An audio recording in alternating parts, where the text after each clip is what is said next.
every Kendrick Lamar album ranked in order. We gonna have our own little list that we already pre-prepared. And I don't know if we got the time for it, we might try to like make an objective BSB list ranking the album. Because it might take long because we're not gonna agree on shit. But we at least we gonna do some shit, man. So who wanna go first?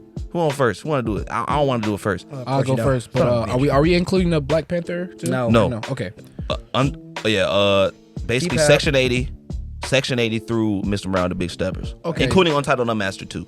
So I'm gonna go first. For my first one, I'm honestly gonna put Good Kid. I'm gonna be honest, bro. That was probably one of my favorite albums by him. No. Oh, my bad. I should have said this before. Rank it from least good to least greatest to greatest. Why are we doing like that? It doesn't. You did. Okay, but yeah, whatever. I thought I do More suspense. Okay, from the least then. More From the least. I think that's what fucks people up. Yeah, I ain't gonna lie. Howdy, buddy. I ain't gonna lie. Yeah, Mad Kid. Then if that's the case, I'll put it at the bottom. What? Because that's just another one I see that's better. But you said it was the best. Yeah, but then I'm looking at Pimp a Butterfly. I'm remembering that's better. So that's gonna be at the bottom. You automatically putting it at the bottom. It can't be second. Right. Bro, let him do his thing. Okay, let him do his thing. Okay. So it's gonna go Mad City at the Good bottom. Kid, and then it's gonna go Good Kid, Section 8. Really like that one. To Pimp a Butterfly. Damn. I don't think he's going in the order that he thinks. I am. Continue. I am going in order. Thank you. Damn, Mr. Morale, and Pimp a Butterfly. So that's your favorite. Pimp a Butterfly is your Nigga, favorite. he said Pimp a Butterfly multiple. Okay. Did I? You definitely Nigga, say that shit again. That's what I'm saying, bro. You said I meant T-Pab and the then you second starting said time from- I meant Untitled. The second time I meant Untitled. not Pimp a- Six albums. Okay. 6 albums, nigga.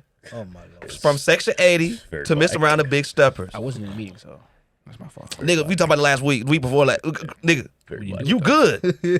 See, that's All right, let me go just ahead, say it boy. then. Shit. All right, Good Kid. Then I'm gonna go Section 80. Blast is crazy. Yeah. Shut your mouth, buddy. Damn. Let him finish, buddy. Untitled. Mr. Morale and then Pimp a Butterfly. Okay. So you think Mr. Morale's top 2? Mhm. Okay. Okay.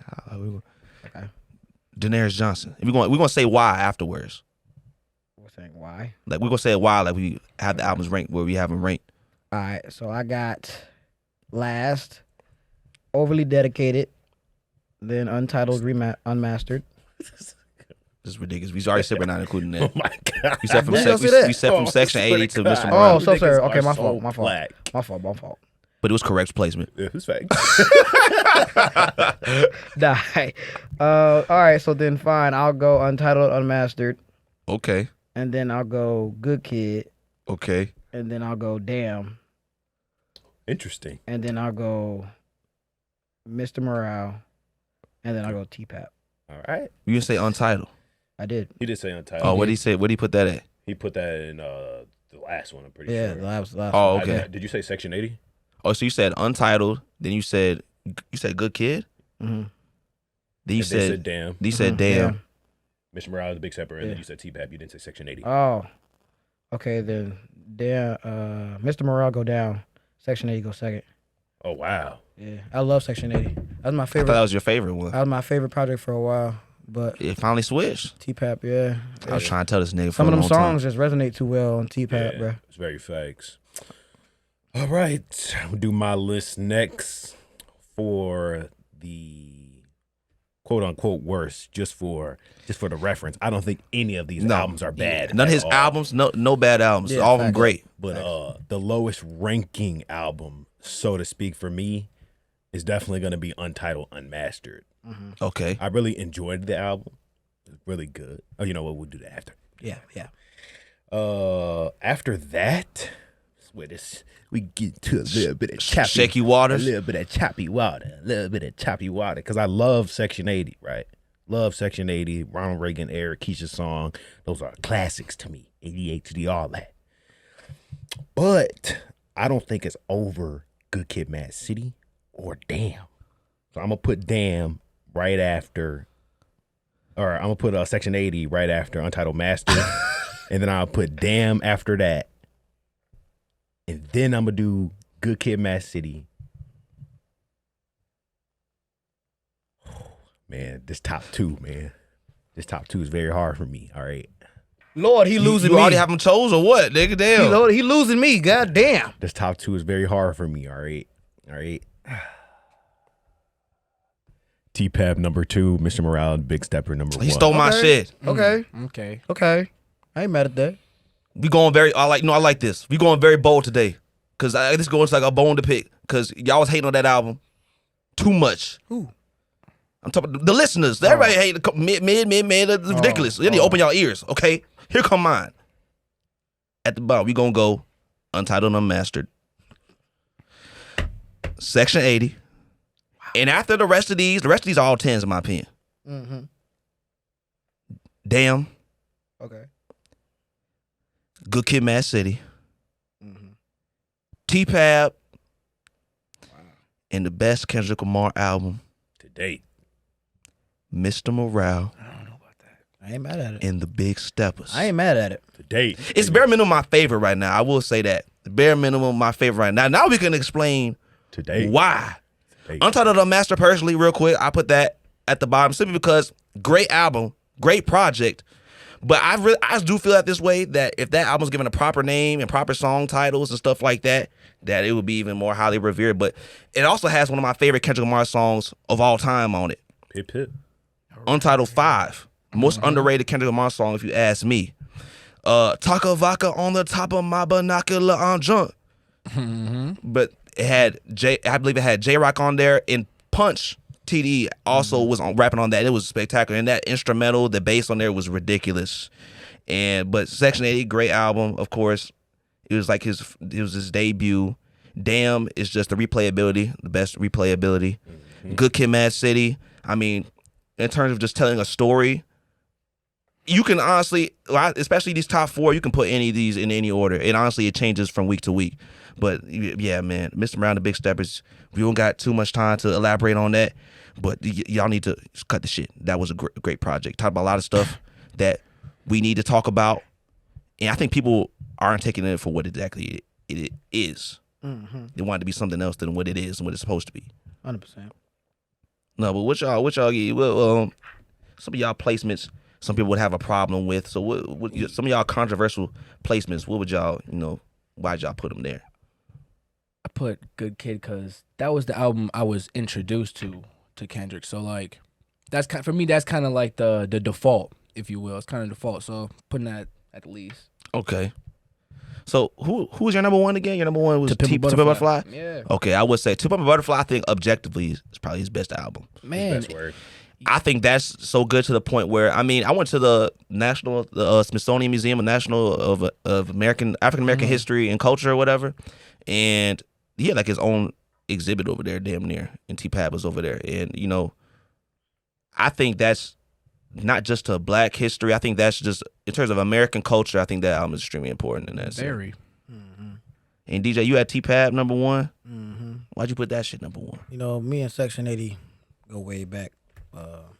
It's always been battling for number 1. I mean, it was number 1 for the longest amount of time. Right. There's a few songs on T-Pab that just resonate too hard. Man. Like How Much a Dollar Costs. Oh man, the storytelling on that is ridiculous. Like Wesley's Theory. Like I don't. There's not a song that represents me any better than How Much a Dollar Costs. Because I've argued with my dad about the exact thing that he talks about in the song. Right, helping people that are homeless and Yes. stuff like that on the side of the street. And I'm like, or whatever why the hell it may he looking be. at me as if I'm some rich guru? I'm broke too. I'm Right, just but not then homeless. his perspective on it, he's talking about how he feels like that was a test from God. Yeah, and that he exactly. might have I was failed supposed that test. to. Yeah, I might have. Right, I might be a jackass for The lyrics not that are insane. The jazz influence on that album, crazy man. resonates too well. So Rob, man, why you put Mr. Morale number 1? Yeah, Mr. Morale and the Big Steppers, kind of similar to what you were talking about. It talked about a lot of issues, I think, kind of get overlooked because people don't want to be canceled. But it also just resonated me with, in a sense, with songs like We Cry Together and Father Time, and my relationship with my dad and my parents and just the dynamic of the household. It kind of affected me a little bit deeper on an emotional level when I was listening to those songs. Right. So I just kind of hold it to a higher regard. Yeah, I think Mr. Morale, because I put that number 1, I think it's his most personal album. He's like actually going into his own personal story. There's a lot of things that we just didn't know that he was going through or whatever. And it seemed like, and I actually kind of because I have my own YouTube channel. I haven't posted on that in a minute because it's the main focus. But I kind of went through like a deep dive of it. I feel like a lot of the problems that arise on an album like To Pimp a Butterfly and then Damn, he's talking about a lot of his own personal trials and tribulations. He talked about all these problems that he had, but he didn't really have the solutions, it seemed like. I feel like with Mr. Brown and Big Steppers, if you're a Kendrick Lamar fan and you know kind of like the lore behind his music, whatever, I feel like he really solved a lot of those issues. And it was really, it sounds, to be honest, it sounds like it could be his last album to me. It sounds like a closer. It's usually like when I watch movies, TV shows and stuff, my favorite part of the movie is usually the ending, you know, because it's what ties everything together or whatever. I think it closed that very well, man. Songs like We Cry Together, I heard people skip that song. Why? I mean, it's perfect storytelling in my opinion, and it represents a dynamic that plagues us to this day with our relationship with our men and women.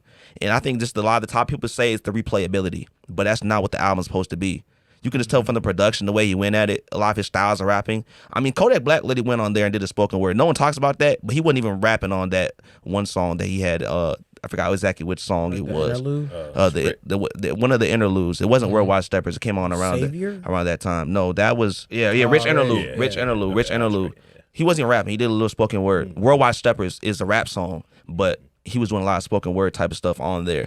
And I think there's a lot of knowledge. We could go way deeper into this, but I think it's a very important album. But my main point I want to make about that album that I made it before is that people talking about the replayability, that not all albums are meant to be played in shuffle mode and stuff like that. It's not Damn, you can play that in shuffle mode and rock out to that. Facts. This album's not necessarily like that, but that's not what it's supposed to be. I look at this album, it was very cinematic in the way that it did it.